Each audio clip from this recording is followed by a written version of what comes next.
Dear student, welcome back to Anand institute YouTube channel. Shivganj में आपका एक बार फिर से स्वागत करता हूं। इससे प्रीवियस वीडियो में हमने कुछ सारणिक की बेस पर हमने कुछ प्रॉपर्टी देखी है। और सारणिक होता क्या है कि सारणिक एक किसी वर्ग आव्यूह का ही एक पर्टिकुलर केस होता है, यानी जो वर्ग आव्यूह जो 2x2 कोटि या 3x3 कोटि के वर्ग आव्यूह होते हैं उनके सारणिक के अपन मान ज्ञात कर सकते हैं। अब हम देखते हैं कि मैट्रिक्स और सारणिक में दोनों में डिफरेंस क्या है, उन दोनों में अंतर क्या है। तो इसके अंदर हम देखते हैं पहला फर्स्ट अंतर इसके अंदर क्या दे रखा है कि आव्यूह संख्याओं का एक सुव्यवस्थित रूप है। यानी जो मैट्रिक्स होगी वो केवल और केवल संख्याओं को अरेंजमेंट करने का एक तरीका है, जिनको अपन एक आयताकार बॉक्स के अंदर नंबर्स को एक अरेंजमेंट करके रखते थे एवं उसका कोई संख्यात्मक मान नहीं होता था। उनको मैट्रिक्स को अपन सॉल्व नहीं कर सकते, उनका कोई संख्यात्मक मान अपन ज्ञात नहीं कर सकते। जबकि सारणिक का एक निश्चित संख्यात्मक मान होता है, यानी सारणिक का कोई ना कोई पर्टिकुलर वैल्यू होगी, कोई ना कोई उसका रिजल्ट, कोई ना कोई उसका आंसर अपने को निकलेगा, एक संख्यात्मक मान होगा। और वो किस प्रकार से निकलता है वो अपने प्रीवियस वीडियो में अपन पढ़ चुके हैं। दूसरा इसके अंदर अंतर क्या दे रखा है कि आव्यूह किसी भी क्रम के हो सकते हैं, यानी कि मैट्रिक्स होगी जिसकी कोई कोटि असीमित है, यानी कोई भी क्रम की हो सकती है। 1x1 की हो सकती है, 1x3 ऑर्डर की हो सकती है। जैसे कोई मैट्रिक्स में ले रहा हूं 1 2 4, तो ये मैट्रिक्स के अंदर जो इसमें पंक्ति 1 है और स्तंभ कितने 3, ऐसे ऐसे बहुत सारे डिफरेंट कोटि की क्या हो सकती है मैट्रिक्स। लेकिन जबकि सारणिक में पंक्ति एवं स्तंभों की संख्या क्या होनी चाहिए बराबर, या तो 1x1 कोटि की सारणिक या 2x2 या 3x3 कोटि की होनी चाहिए। इस आपको लास्ट से लास्ट आपको 3x3 कोटि तक ही आपको पढ़ना है।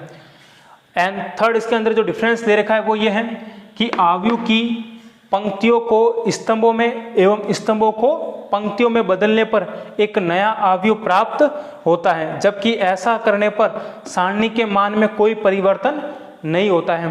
तो अपने मैट्रिक्स के बारे में पढ़ चुके थे कि कोई एक मैट्रिक्स है, जैसे मैं ले रहा हूँ 1 2 4 और 5, तो इसको क्या कर देते पंक्ति को किस में बदलना है, जिसको अपन बोलते थे मैट्रिक्स का ट्रांसपोज, यानी कि परिवर्त आव्यूह। परिवर्त आव्यूह के अंदर क्या करते थे कि पंक्ति को क्या करते थे स्तंभ में बदलते थे 1 2 और 4 5। यही कहा है इसके अंदर कि आव्यूह की पंक्तियों को स्तंभों में, तो ये इसकी पंक्ति थी, इसको अपन ने किस में बदल दिया स्तंभ में, और स्तंभों को किस में बदला पंक्ति में। तो एक नया मैट्रिक्स मिला, क्योंकि इसके अंदर एलिमेंट और इसके अंदर एलिमेंट जो भी आपको अवयव दे रखे हैं, यहाँ पर 1 है, यहाँ पर 1 है, ये 4 इधर आ गया, यानी कि जो अवयव है वो क्या हो गया, उनके ऑर्डर जो अवयव जो नंबर जो स्थान था वो उनका स्थान क्या हो गया चेंज हो गया। तो आव्यूह के अंदर पंक्ति और स्तंभों को बदलने पर एक नया आव्यूह प्राप्त होता है। तो इसको बदलने पर एक नया आव्यूह मिला है। लेकिन इसी आव्यूह को अपन एक सारणिक में लेते हैं, एक वर्ग आव्यूह दे रखा है जो 1 2 4 और 5, इसी आव्यूह को अपन ने किस में बदला सारणिक। तो इसके संख्यात्मक मान में कोई परिवर्तन नहीं होता, नहीं इसका रिजल्ट वही रहेगा। जैसे इसका आंसर क्या आएगा, इसका मल्टीप्लाई करोगे 5 का 1 के साथ 5, 4 का 2 के साथ मल्टीप्लाई करोगे तो माइनस का क्या हो जाएगा 8, और 8 में से 5 माइनस करोगे तो ये हो जाएगा माइनस का 3। अब इसके अंदर क्या करते हैं अपन, इनकी पंक्ति और स्तंभों को चेंज कर देते हैं। तो इसकी पहली पंक्ति ये हो जाएगा 1 2, और इसकी दूसरी पंक्ति इसको अपन लिखेंगे 4 और 5। अब इसका आंसर निकालते हैं तो क्या होता है 5 का 1 के साथ गुणा 5 और 4 का 2 के साथ गुणा कितना हो जाएगा 8। वापस इसका आंसर क्या आ रहा है -3। तो ये वाला जो तीसरा अंतर क्या है कि किसी भी आव्यूह को पंक्ति और स्तंभों में बदलने पर एक नया आव्यूह मिलता है। लेकिन सारणी के अंदर पंक्ति और स्तंभों में बदलोगे तो उसके संख्यात्मक मान में, उसके रिजल्ट में कोई परिवर्तन नहीं होता है। और चौथा इसका जो अंतर है वो क्या है, किसी मैट्रिक्स को किसी अशून्य संख्या, अशून्य का मतलब कोई भी नंबर्स होगा 1 2 4, कुछ भी माइनस में बटाबटी में कोई भी नंबर होगा, उस मैट्रिक्स को उस संख्या से गुणा करने पर उस मैट्रिक्स का प्रत्येक अवयव उस संख्या से गुणा हो जाता है। ये प्रॉपर्टी अपन पढ़ चुके हैं कि यदि कोई मैट्रिक्स दे रखी होगी और उसको अपन किसी नंबर से मल्टीप्लाई करते हैं तो ये 2 इस मैट्रिक्स के सभी अवयव के साथ क्या करता है गुणा करता था। 0 ये हो जाएगा 8 और ये हो जाएगा 10। यानी कि किसी मैट्रिक्स के अंदर किसी संख्या से गुणा करते हैं तो मैट्रिक्स के प्रत्येक अवयव के साथ क्या करता था गुणा करता था। लेकिन सारणिक में ऐसा नहीं होता। सारणिक के अंदर क्या होता है, सारणिक में किसी एक पंक्ति या एक स्तंभ से ही गुणा होता है। सारणिक के अंदर आप जो भी आपको नंबर्स दे रखा होगा वो किसी एक ही पंक्ति या फिर एक ही स्तंभ के साथ क्या करता है गुणा। ये मैट्रिक्स और सारणिक में क्या है बेसिक्स डिफरेंस है, अंतर है कि आव्यूह संख्याओं का एक सुव्यवस्थित रूप है, एक अरेंजमेंट है, और जो सारणिक होगा उसका कोई ना कोई संख्यात्मक मान निकाल सकते हैं, जबकि आव्यूह का संख्यात्मक मान अपन ज्ञात नहीं कर सकते हैं। और आव्यूह को किसी भी क्रम की हो सकती है, लेकिन सारणिक के अंदर पंक्ति और स्तंभों की संख्या बराबर रहती है। आव्यूह के अंदर पंक्ति और स्तंभों को और स्तंभ को पंक्ति में बदलने पर नया आव्यूह मिलता है, जबकि सारणिक के अंदर पंक्ति और स्तंभ बदलने पर उसके संख्यात्मक मान में, उसके रिजल्ट में कोई परिवर्तन नहीं होता। और आव्यूह को किसी अशून्य संख्या से गुणा करने पर वह प्रत्येक अवयव के साथ गुणा करता है, जबकि सारणिक में किसी एक संख्या से गुणा करोगे तो वही एक ही पंक्ति के साथ गुणा करेगा या किसी एक स्तंभ के साथ गुणा करते हैं। अब हम देखते हैं सारणिक की उप सारणिक और सहखंड। तो सबसे पहले अपन देखते हैं उप सारणिक क्या होगी। उप सारणिक किसी अवयव का, यानी कोई एक अवयव होगा, उस अवयव का उप सारणिक दिए हुए सारणिक से उस अवयव वाली पंक्ति व स्तंभ को छोड़ देने पर प्राप्त सारणिक क्या कहलाती है, उसकी उप सारणिक। इसको एक एग्जाम्पल लेकर समझते हैं। जैसे मैं एक सारणिक ले रहा हूँ ए, और उसके अंदर एलिमेंट है A11,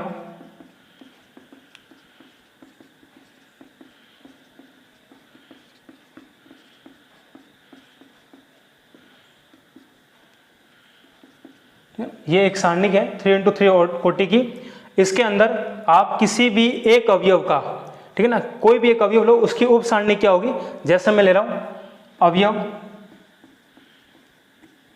A11 की उप सारणिक, इसको रिप्रेजेंट करने का तरीका होगा कैपिटल M, और जो अवयव है, कौन सा अवयव ले रहे हैं उसकी उप सारणिक, इस वाले अवयव की ले रहे तो 1 1 लिखोगे आप। और इसको लिखने का तरीका क्या होगा कि जिस अवयव की आपको उप सारणिक लेनी है, उस अवयव की सिद्ध में जो पंक्ति आ रही है, उस पंक्ति को और उस कॉलम को क्या करना है, छुपाना है। तो जो बचेगा वो आपको लिखना है इस तरह से।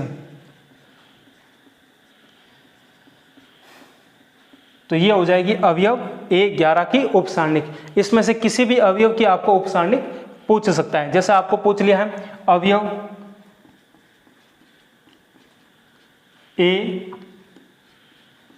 A22 की उप सारणिक, यानी किसी भी अवयव, और इस सारणिक के अंदर टोटल कितने हैं, 3x3 कोटि की हैं, तो इसके अंदर कुल अवयव क्या होगा, उनके कोटियों का गुणा।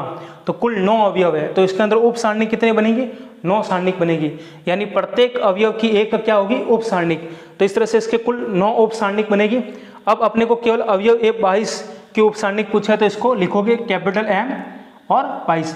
अब जो अवयव दे रखा है, उस अवयव को सिद्ध में एक तो ये वाली पंक्ति आ रही है और इसके सिद्ध में ये स्तंभ, यानी अवयव A22 है, इसके सिद्ध में ये पंक्ति और ये वाली स्तंभ आपको छुपाना है। बचा हुआ कौन सा, वो आप लिख दो A11 और फिर इस सारणी को आप सरल करना जानते हैं कैसे, इन दोनों का मल्टीप्लाई, फिर फॉर्मूले का माइनस और इन दोनों का मल्टीप्लाई। ध्यान रखना कि सारणिक 3x3 ऑर्डर की है, तो जो उसकी उप सारणिक होगी उसकी कोटि होगी n-1, यानी पहले वाले सारणिक के अंदर आप पंक्ति और स्तंभों की संख्या उसमें क्या है, बराबर है, m बराबर n बराबर 3, तो यहाँ पर 3 रखोगे 3-1, तो जो उसकी उप सारणिक आएगी वो क्या आएगी, 2x2 ऑर्डर की आएगी। एक जैसे अपन एक सारणिक ले रहे हैं ये वाली,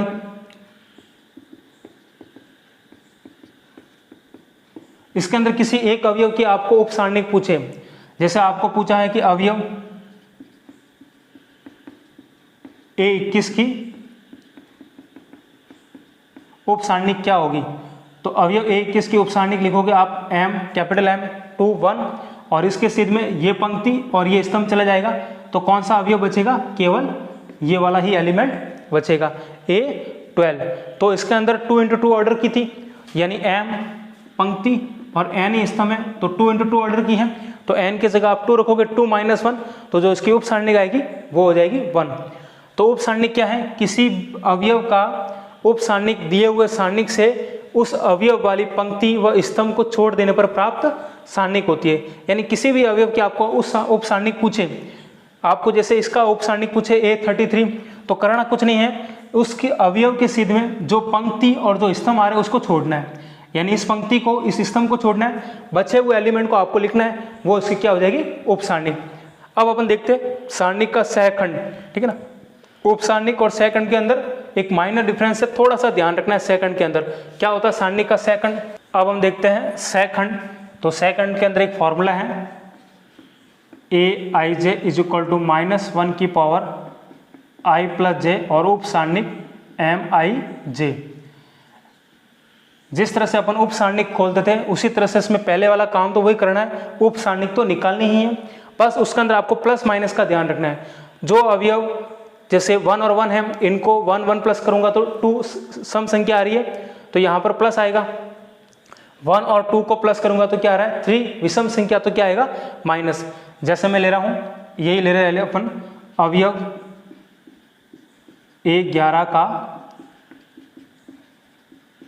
सहखंड, तो इसको लिखोगे A और 11 है तो यहाँ पर लिखोगे 1 1, फिर लिखना आपको -1 और I यानी यहाँ पर पहला वाला पंक्ति 1 और स्तंभ भी क्या है यहाँ पर 1, फिर MIJ का मतलब यहाँ पर हो जाएगा इसकी उप सारणिक हो जाएगी M11 यानी कि अवयव A11 की यहाँ पर आपको क्या लेनी है उप सारणिक लेनी है। 1 और 1 को प्लस करूंगा तो क्या हो जाएगा 2 और M11 की जो उप सारणिक होगी वो क्या हो जाएगी इस अवयव के सिद्ध में ये वाली पंक्ति और ये वाला स्तंभ चला जाएगा, तो कौन से एलिमेंट बचे वो लिखोगे आप A22 32 और अब -1 की पावर क्या हो जाएगी सम संख्या है, तो यहाँ पर यह जो निशान आएगा इसका जो आंसर आएगा वो क्या आएगा प्लस, और फिर बचा अपने पास वो एज इट इज ऐसा का ऐसा लिख दो।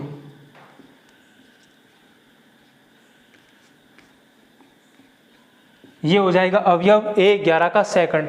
इसमें उसी तरह से काम करना है जो उप सारणिक का लिए काम करते हैं उतना तो करना ही है, बस आगे ध्यान ये रखना है कि जो अवयव है 11 वाला है तो आपको 1 + 1 करना है, अगर A12 लोगे तो यहाँ पर 1 + 2 करना है, बस प्लस माइनस के निशान का ध्यान रखना है। जैसे मैं इसमें एक और एलिमेंट ले रहा हूँ, ये ले रहे अपन, ये ले लेता हूँ, ठीक है ना, अवयव A23 का सेकंड, इसको क्या लिखोगे आप कैपिटल A23 या A की जगह आप F भी लिखा हुआ होगा तो F भी लिख सकते हो। फिर आपको क्या लिखना है फॉर्मूले के अंदर -1, I की जगह आपको लिखना है 2 और J की जगह आपको लिखना है 3, और इसकी उप सारणिक होगी वो क्या हो जाएगी अवयव M23 की। -1 की पावर 2 + 3 यानी ये हो जाएगा 5, और अवयव A23 की जो उप सारणिक होगी वो क्या होगी इसके सिद्ध में ये वाली पंक्ति और ये वाली स्तंभ को छुपाना है, यानी ये पंक्ति और इस स्तंभ को आपको छुपाना है। अवयव A23 के सिद्ध में कौन कौन आ रही है, ये वाली पंक्ति और ये वाला स्तंभ छुप जाएगा, बचेगा क्या A11 A31 और A12 A32। अब -1 के ऊपर पावर क्या है विषम संख्या है तो ये आ जाएगा माइनस, और फिर लिखोगे आप A11 A12 और इसको सरल करते हैं, इन दोनों का गुणा माइनस इन दोनों का गुणा, फिर इसको सॉल्व करना है। इस तरह से किसी भी सारणी की उप सारणी किस प्रकार से निकालते हैं और सारणी का सहखंड किस प्रकार से ज्ञात करते हैं अपन। यह आपको सहखंड इंपॉर्टेंट है, इसको ध्यान रखना है। आपको जो नेक्स्ट चैप्टर पढ़ाऊंगा 5वां, उसके अंदर आपको सहखंड के बेस पे आपको सवाल मिलेंगे, तो ये सहखंड इंपॉर्टेंट है, इसको आप अच्छे से ध्यान रखना।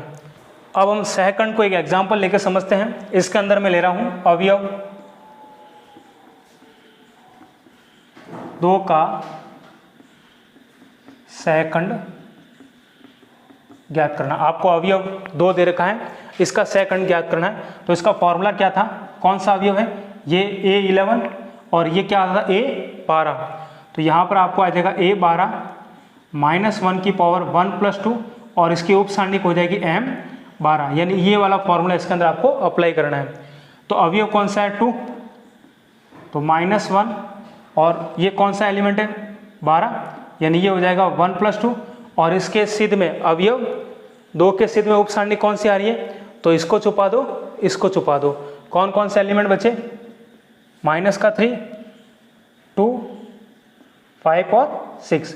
पहला काम आपको जिस अवयव का पूछे तो -1 और वो अवयव कहाँ पर आ रहा है 11 12, तो 1 + 2 कर दो ताकि विषम संख्या आएगी, तो ये क्या आएगा माइनस में। फिर उस अवयव के सिद्ध में जो पंक्ति और जो स्तंभ आ रहे हैं उसको छुपा दो, बचे वो अवयव आपको एज इट इज ऐसे कैसे लिखने हैं। तो ये हो जाएगा -1 की पावर कितनी हो जाएगी 3, और इसको सॉल्व करोगे तो क्या हो जाएगा माइनस का 3 इंटू 6, फिर फॉर्मूले का माइनस, और 2 इंटू 5। विषम संख्या है तो इसका आंसर क्या आएगा माइनस, इन दोनों का मल्टीप्लाई करोगे तो कितना हो जाएगा माइनस का 18, और इन दोनों का मल्टीप्लाई करूंगा तो क्या हो जाएगा माइनस का 10। 2 इंटू 5 10, और इसका मल्टीप्लाई करूंगे तो 18। दोनों माइनस के तो क्या हो जाएंगे ऐड, तो निशान किसका आएगा माइनस का आएगा। 18 और 10 कितने हो जाएंगे 28, और माइनस माइनस को जोड़ूंगा तो क्या हो जाएगा प्लस का 28। इस प्रकार किसी भी अवयव का आपको सहखंड ज्ञात करना है तो इस तरह से आप इसको निकाल सकते हैं। जैसे आपको किसी इस अवयव का पूछे तो ये अवयव कहाँ पर आ रहा है 31 और 32, तो यहाँ पर क्या लिखोगे 3 + 2, और इसके सिद्ध में ये स्तंभ और ये पंक्ति छुपा दोगे। बचे हुए आपको एलिमेंट यहाँ पर लिखने हैं, फिर आपको उप सारणी को सॉल्व करना है, और यहाँ पर विषम संख्या आएगी तो माइनस का निशान आएगा, सम संख्या आएगी तो क्या आएगा प्लस संख्या आएगी। तो इस प्रकार से हमने सारणिक के कुछ उप सारणिक किस प्रकार से ज्ञात करते हैं, उसके सहखंड किस प्रकार से ज्ञात करते हैं, और उनके सारणिक और मैट्रिक्स के अंदर डिफरेंस के बारे में हमने पढ़ा है। तो मिलते हैं नेक्स्ट वीडियो के अंदर, इस बेस जो अपने जहाँ तक पढ़ा है उसके कुछ प्रश्नों को सरल करेंगे। तो थैंक्स फॉर वॉचिंग। जय हिंद, वंदे मातरम।